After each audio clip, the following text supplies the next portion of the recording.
historically, solid hardwood was just that, solid hardwood. Here's a sample of a solid piece of hardwood. It's a tongue and groove. This is the tongue, this is the groove, and the boards would interlock like so, and then they'd be nailed down at an angle every 6-7 inches.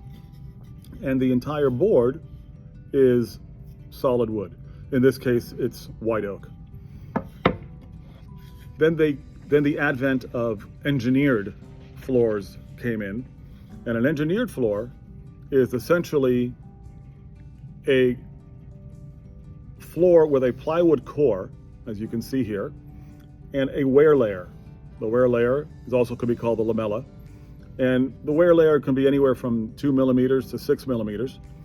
If you intend to stay in your home for a lengthy period of time, you want to be able to have the option of refinishing a floor. So we suggest at least a 3 millimeter wear layer, preferably 4 or 5. And the advantage of an engineered floor, this is called an engineered floor because of its engineering, is you can go wider. This particular board is about 7 inches. You can go 8, 9, 10 inches wide. And the advantage of doing this particular type of product is that you have more dimensional stability with a plywood core. This happens to be Baltic birch. There are other cores, but Baltic birch is one of the finer cores that you can get. And the plywood itself is layered plywood. And in this particular case, you have 13 or 14 layers. So you have a lot of dimensional stability.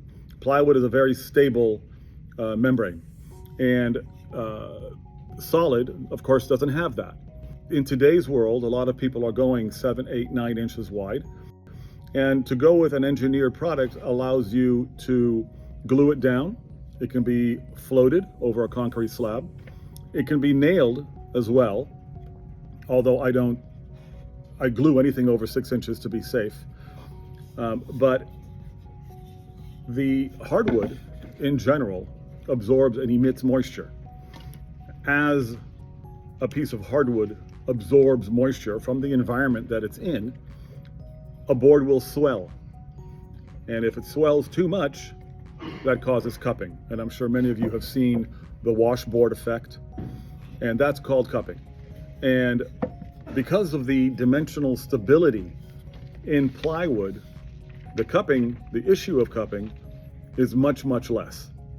You still have to acclimate a hardwood floor, whether it's engineered or whether it's solid, but its dimensional stability is a lot safer going with an engineered floor if you decide to go with a wide board.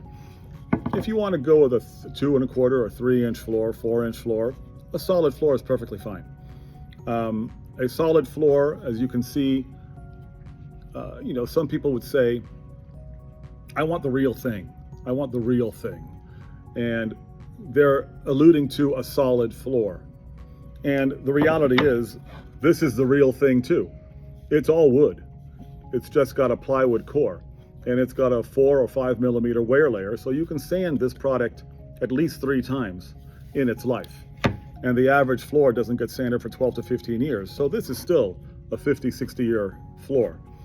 Whereas a solid floor might have a slightly thicker wear layer, because people have this misconception that because the floor is 3/4 of an inch thick, like it is here, you can sand it indefinitely. That's not the case. You can only sand it down to the tongue. Once you hit the tongue, you start seeing the staples that fasten this floor down. So you've got maybe 6 millimeters of wear layer here, where in this floor you might have 4 or 5. So you're going to get 1 less sanding on an engineered floor, a good engineered floor, than you would on a solid floor. But you have a lot less variables with humidity, moisture when you have this plywood core. So those are the pros and cons of solid versus engineered. And by the way, you can get solid unfinished or pre-finished, just like you can get an engineered floor pre-finished or unfinished. So whichever you choose. And you can get an engineered floor in any species you desire, just like you can a solid hardwood floor. So there are no limitations that way.